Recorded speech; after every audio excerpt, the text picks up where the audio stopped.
Today is my last episode on the show. In honor of that, I wanted to give you a brain dump of quick and dirty tips that I use with my patients that help them build lives worth living. You've heard of SMART goals, but today, I'm going to talk to you about the benefits of being dumb. Welcome back to Savvy Psychologist. I'm your host, Dr. Monica Johnson. Every week on this show, I'll help you face life's challenges with evidence-based approaches, a sympathetic ear, and zero judgment.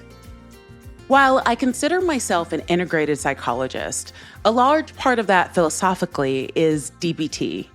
And in that work, our aim is to help our patients build a life worth living. At the beginning of our work, that's often a laughable idea.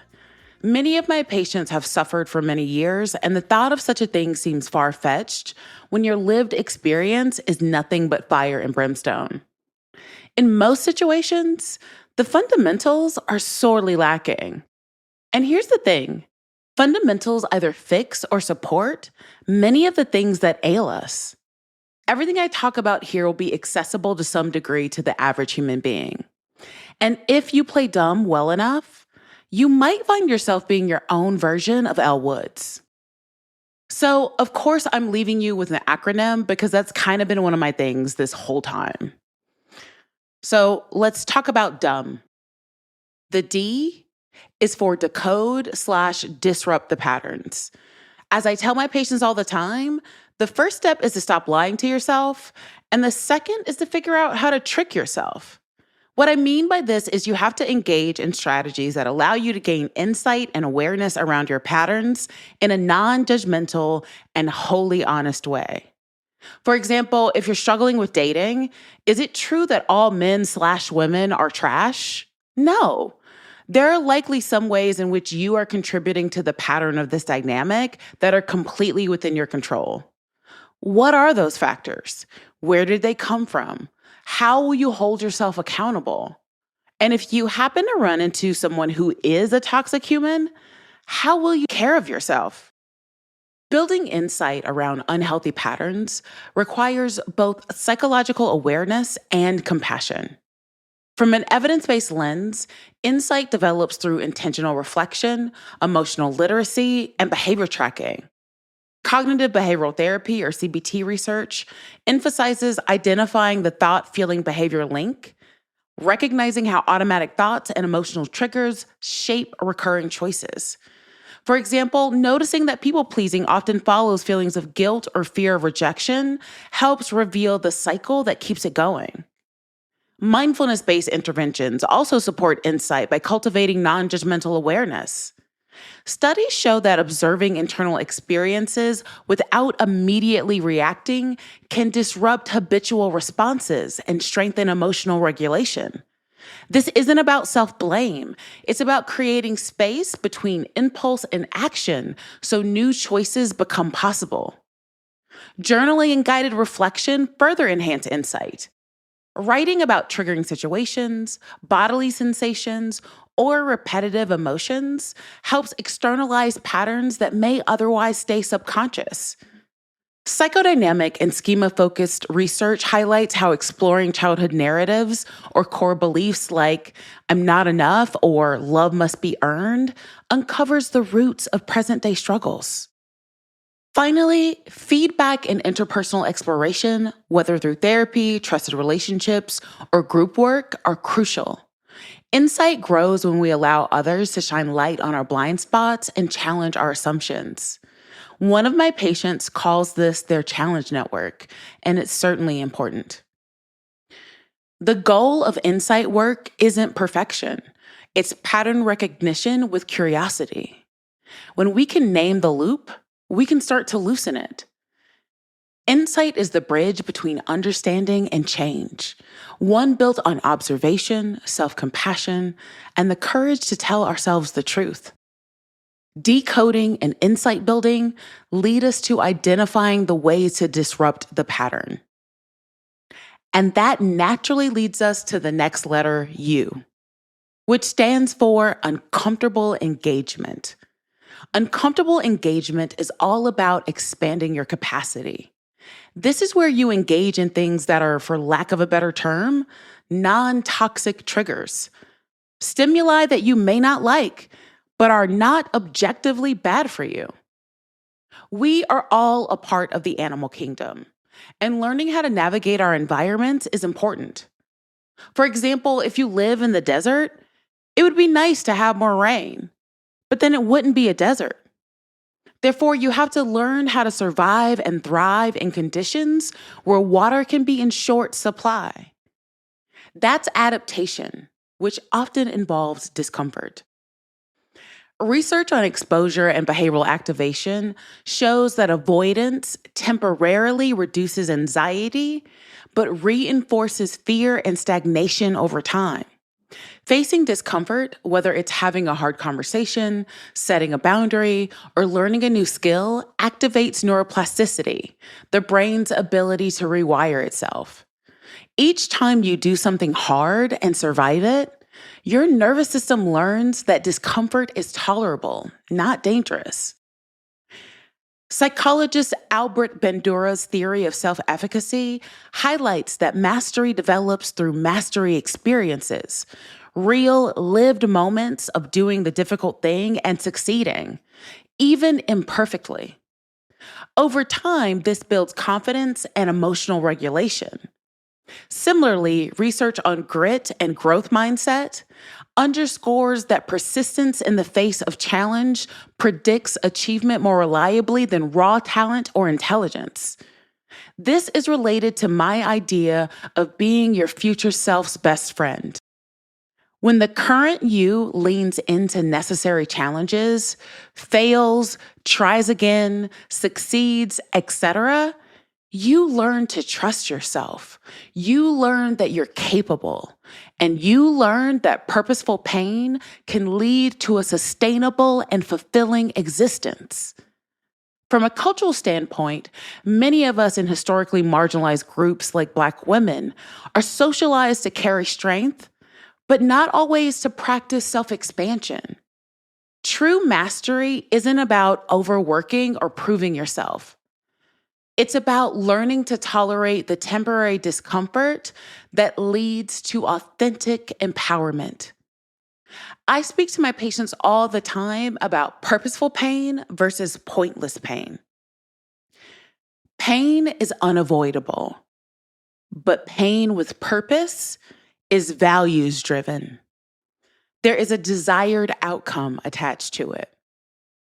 For example, I've been working on my pull-ups, and that process has led to my hands being sore due to poor grip strength, skin being ripped off as I develop more calluses, the whole nine. I don't like it. It hurts. But as the weeks go on, I see all of these things improving. The pain has a purpose. It's one step toward a capacity that I'm trying to develop. Uncomfortable engagement teaches us that we can do hard things and stay whole. Each stretch expands your window of tolerance and deepens self-trust. Discomfort, when approached intentionally, isn't a threat. It's evidence that growth is happening.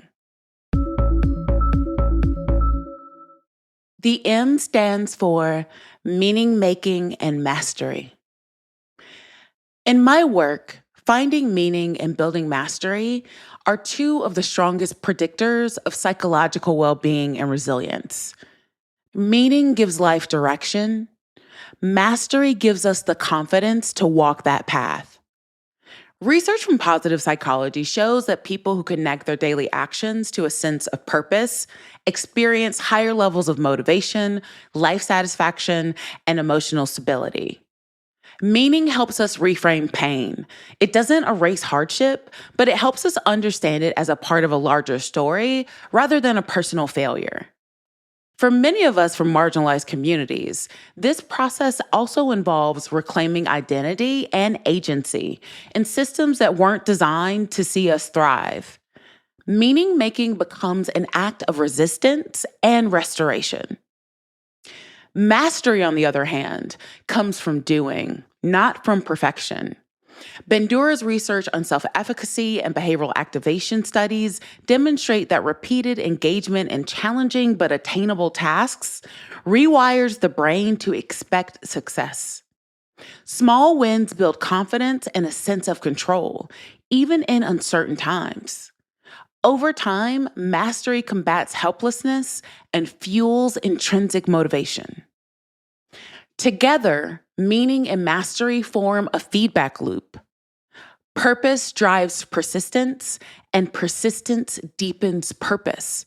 Whether through therapy, creative work, parenting, advocacy, or spiritual practice, the key is to align what you do with what matters most to you. Which brings me to B for belonging. Belonging matters because it's one of our most fundamental psychological needs. Decades of research, from Maslow's hierarchy of needs to Baumeister and Leary's belongingness theory, show that humans are biologically and emotionally wired for connection. When we feel we belong, our brains release oxytocin and serotonin, which reduce stress, improves mood, and enhance cognitive function. Conversely, chronic loneliness is linked to depression, anxiety, cardiovascular disease, and even early mortality. Belonging literally protects our health and helps us thrive. So here are some practical ways to cultivate belonging. The first is to start small. Begin with manageable social exchanges. Say hello to coworkers, chat with someone at the gym, or comment on your neighbor's garden. Research shows that weak ties, like casual acquaintances, significantly boost happiness and connection. Next is to join structured groups, environments built around shared interests. Book clubs, volunteer projects, faith groups, fitness classes. They create natural opportunities for repeated contact, which fosters trust and familiarity over time. My group fitness and volunteer buddies are some of my greatest bright spots in a week. We joke. We learn little facts about each other's lives. We talk about world events. And most importantly, we talk about cats. The next is to practice vulnerability. Self-disclosure, so sharing a small truth or personal story, encourages reciprocity and deepens connection. This is supported by attachment and intimacy research, showing that mutual vulnerability strengthens bonds. And no, this is not trauma bonding. You also want to revisit existing connections. Reaching out to old friends or family members can reignite belonging without starting from scratch. And lastly, be patient and consistent. According to social psychologist Jeffrey Hall, it takes roughly 50 hours of shared time to turn an acquaintance into a friend. So give relationships time to grow. Belonging isn't about fitting in. It's about finding spaces where you can exhale. Evidence shows that when we feel accepted, we think more clearly, cope better, and live more meaningfully. Connection heals, and it starts one small interaction at a time. And this is coming from an introvert, y'all. If you can engage in all of these elements, you can become a dummy. That's spelled DUMB-ME.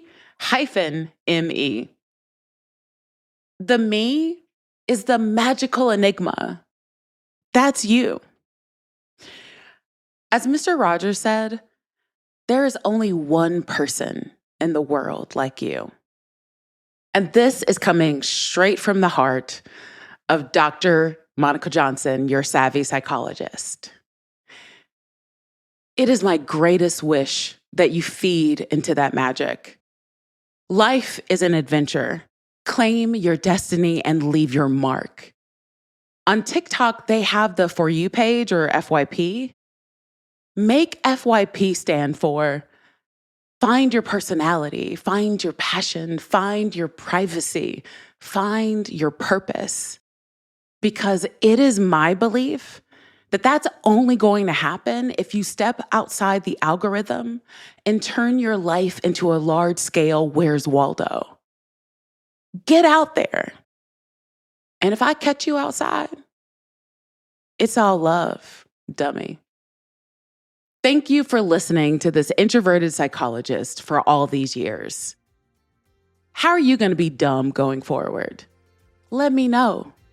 You can continue to contact me via Instagram at KindMindPsych, and you can reach out to Savvy Psych via the email at psychologist@quickanddirtytips.com. The Savvy Psychologist is a Quick and Dirty Tips podcast. It's audio engineered by Steve Rickyberg. The director of podcasts is Holly Hutchings. Our podcast and advertising operations specialist is Morgan Christensen. Rebecca Sebastian is our marketing manager, and Nathaniel Hoops is our marketing contractor. Follow Savvy Psychologist on Apple Podcasts, Spotify, or wherever you listen to podcasts. That's all for this episode of Savvy Psychologist. Thanks for listening.